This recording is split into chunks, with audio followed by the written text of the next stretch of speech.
ก็มื้อนี้มีข่าวห้ายที่สุดเนาะมาแจ้งกับบรรดาให้พี่น้องเมื่อทุกผู้ทุกคนเนาะก็คือแม่เฒ่าเนาะที่อยู่กับน้องอู้น้องอีนลูกสาวกับลูกชายของนางหยักษ์นะตอนนี้คือได้เสียชีวิตเป็นเทียพ้อยแล้วนะพี่น้องเนาะ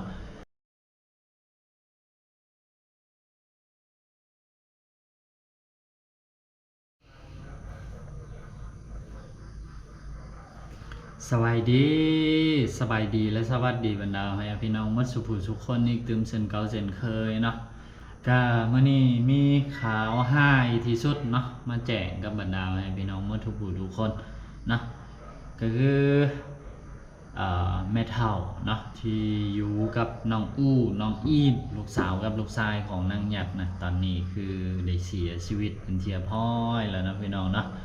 ก็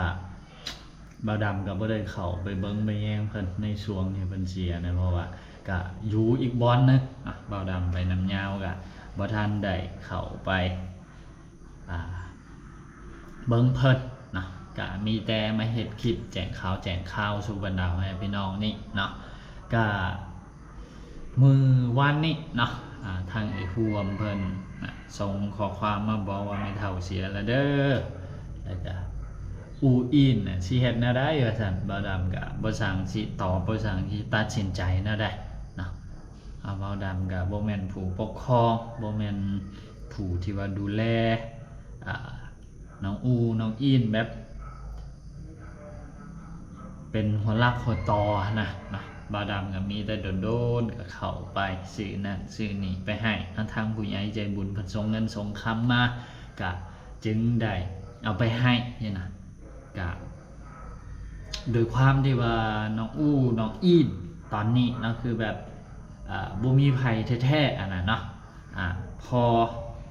ก็ตายปะเนาะแม่ก็หนีเนาะหนีไปเอาผัวอยู่จีนอยู่นำแม่เฒ่าก็ซ้ำมาเสียชีวิตวางมือ2มือนี่เนาะก็แสดงความเสียใจนำญาติพี่น้องเนาะของเพิ่นหมดทุกผู้ทุกคนแล้วก็ขอให้ทางแม่เฒ่าเนาะไปสู่ภพภูมิที่ดีเนาะก็เอ็นดูคนน้อยนะพี่น้องเนาะเอ็นดูเด็กน้อย2คนนั่นแหละต่อจากนี้ไปก็บ่ฮู้ว่าสิเป็นแนวใดเนาะก็ญาติพี่น้องก็มีอยู่เนาะลูกน้องสาวน้องชายของนางยัดก็มีอยู่แต่ว่าต่างคนกับต่างบ่มีนะเนาะพี่น้องนะสิเว้าว่าเขาเจ้าบ่อยากเบิ่งบ่อยากแยงบ่อยากอันนั้นก็อาจสิบ่อยากคักปานใดในมุมมองของเขาเจ้าเนาะคือต่างฝ่ายก็คือต่างบ่มีก็เฮ็ดแนวใดบ่สร้างเฮ็ดนั่นแล้วก็ทางไอ้ห่วงเพิ่นก็ส่งข่าวมาบอกนะว่าอูกับอีนหั่นญาติพี่น้องเพิ่นนะเป็นน้องสาวหรือน้องชายของนางญาตินี่แหละว่าสิเอาไปอยู่นำไปรับจ้างอยู่สวนกล้วยนำนะก็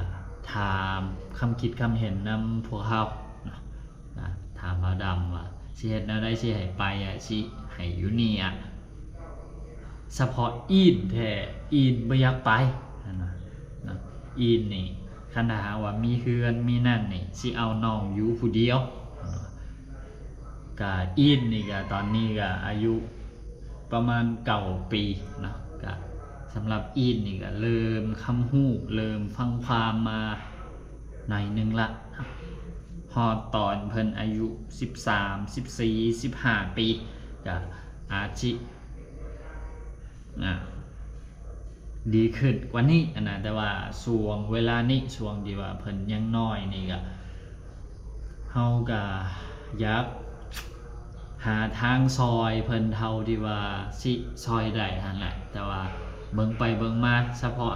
เจ้าของเองเนาะเฉพาะครอบครัวของบ่าวดำเองก็ยังสิเอาตัวบ่รอดหั่นนะก็หากินไปมื้อๆหากินไปวันๆพอกลุ่มครอบกลุ่มครัวไป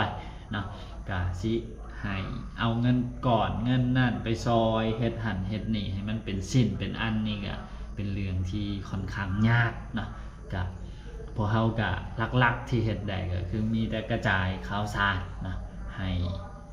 เรื่องราวต่างๆที่พวกเฮานำเสนอไปนะให้มันไปฮอดไปถึงทางผู้ใหญ่ใจบุญเพิ่นนะที่ว่าเพิ่นเอ็นดูแล้วก็เมตตาเด็กน้อยก็เพิ่นสวยมากกับพวกเฮาก็จึงได้นำเอาไปให้เนาะบัดนี้เบาดำก็ว่าตามความเป็นจริงเนาะคือพวกเฮาก็บ่มีทุนมีฮ้อนมีแต่ซอยกระจายข่าวสารเท่านั้นเนาะเท่าที่ว่าพวกเฮาสิเฮ็ดได้หั่นคือก่อนหน้านี้เบาดำกับว่าเบาดำอยากรวบรวมเงินมาซอยเฮ็ดเฮือนเฮ็ดนั่นให้กับ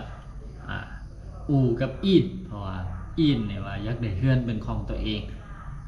สิไปอยู่นำเพิ่นก็บ่อยากไปย่านเพิ่นบ่ฮักเนาะตอนที่ว่าบ่มีปากมีเสียงกันสิก็อาจสิบ่เป็นหยังแต่ว่าตอนที่ว่ามีมันยังบ่ถึกมกถึกใจมานะก็บ่อยากอยู่เนาะเพิ่นบ่ฮักบ่แพงว่าไปอยู่เฮือนเพิ่นอีนนี่เท่าที่ไอ้รวมเล่าให้ฟังก็คือแบบเว้านี่เว้าคือผู้ใหญ่เว้าเลยเนาะเบาดำก็เฮ็ดยังบ่ได้นะเฮ็ดได้แต่สงสารเอ็นดูแล้วก็นี่ละมาแจ้งข่าวนำบรรดาพี่น้องเนาะก่อนหน้านี้ว่าหายแล้วนะหลังจากที่แม่เฒ่าเสียไปนี่ก็แฮงหนักไปกว่าเก่าอีกเนาะเด็กน้อย2คนนั่นสิอยู่น้ำไผสินอนน้ำไผอันนั้นนะเฉพาะอีดตอนนี้เนาะคือสามารถเฮ็ดอยู่เฮ็ดกินเองได้แล้วเนาะนึ่งข้าวเป่าไฟเองแล้วก็พาน้องกินข้าวกินนั่นนี่ได้แล้วเนาะแต่อู้หันก็ดื้อแน่เท่าที่เฮาไปกันหลายๆครั้งอู้นี่ว้าวบ่นั่นเลยลมนำก็บ่ลงแต่ว่าอีดนี่คำฮู้หน่อยนึงนะเริ่มคำฮู้มาแล้วคันดาเพิ่นใหญ่ไปก็สิค่อยๆดีขึ้นนั่นแหละในส่วนของผู้เป็นแม่นะเบาดำก็เคยเว้ากับทางนางหยัดแล้วนะว่าคันถามว่าเพิ่นพอมีเงินมีทุนมีฮ้อนที่ก็อยากให้สงมาเป็นรักเป็นต่อนะในการเฮ็ดหอเฮ็ดเฮือนให้ลูกเพิ่นประมาณจะ9ล้าน10ล้านแล้วก็เบาดำก็สิซอยกระจายข่าวสารแนวนี้ซอยเพื่อมีบรรดาพี่น้องผู้ใหญ่ใจบุญเนาะเพิ่นเอ็นดูสงสารลูกของนางหยัดนั่นน่ะก็อาจสิซอยสมทบมาแต่นางหยัดก็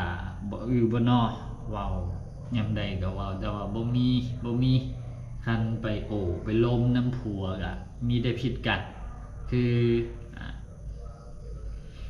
เฉพาะผัวนางหยัดนี่เบาดำบ่ติดบ่ของใจมันหยังล่ะคือตั้งแต่ตอนทำอิฐที่ว่าสิตกลงเอากันนะได้ยินทางไอ้รวมเล่าให้ฟังว่าผัวนางหยัดหันเว้า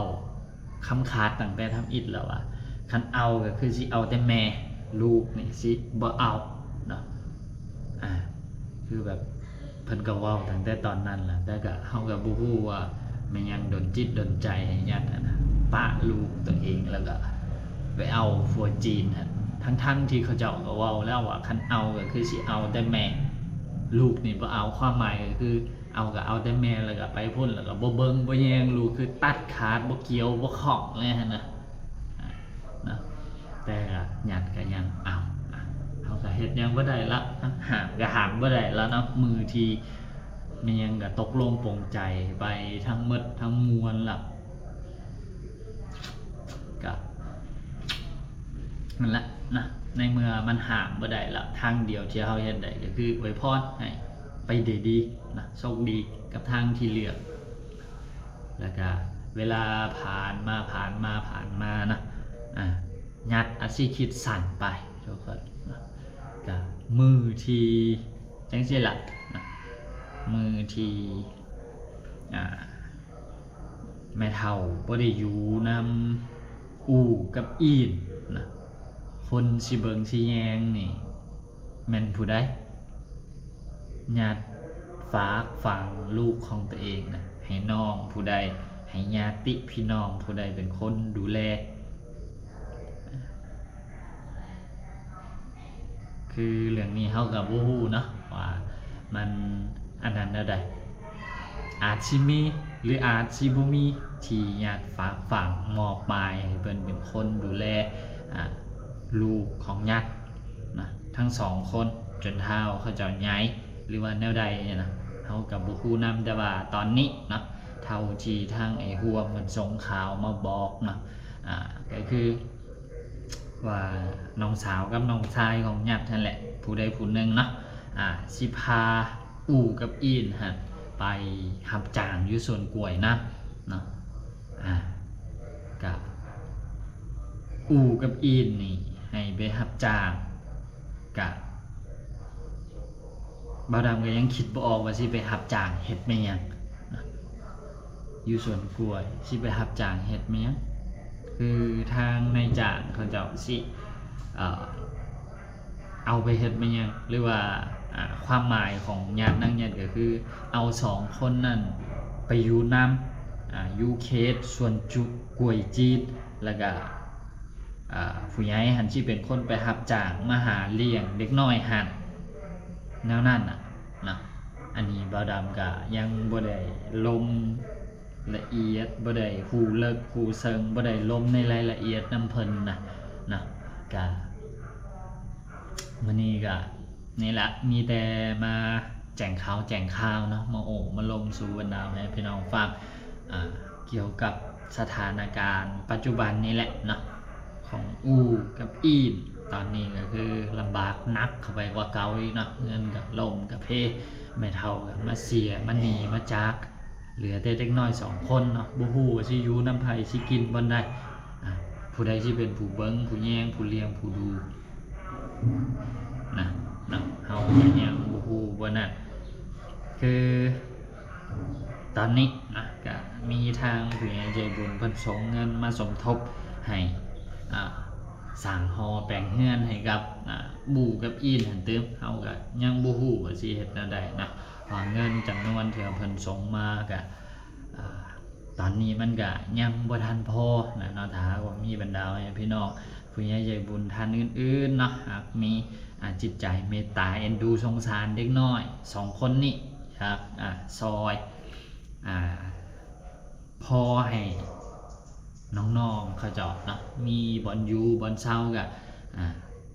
ติดต่อเข้ามาได้เนาะถักเข้ามาหาเบาดำได้โดยตรงเนาะก็ประมาณนี้เนาะสำหรับ EP นี้ก็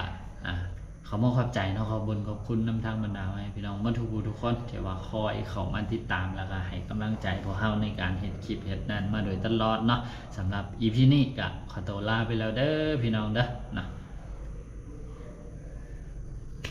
สบายดี